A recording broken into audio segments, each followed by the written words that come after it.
fifth grade bass players, we are working towards the end of our book on number 156, which is working on our staccato, which we're pros at, the short notes, the dots over the notes, and then tremolo. Tremolo means to play the notes as quickly as you can.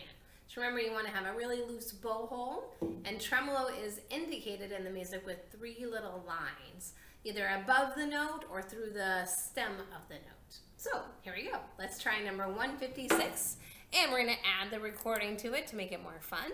Let me pull it up. Here we go.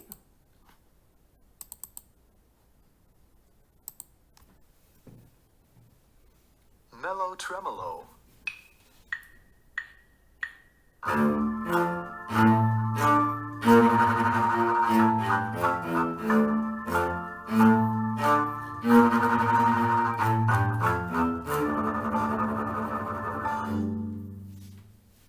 Have fun practicing the new tremolo bowing.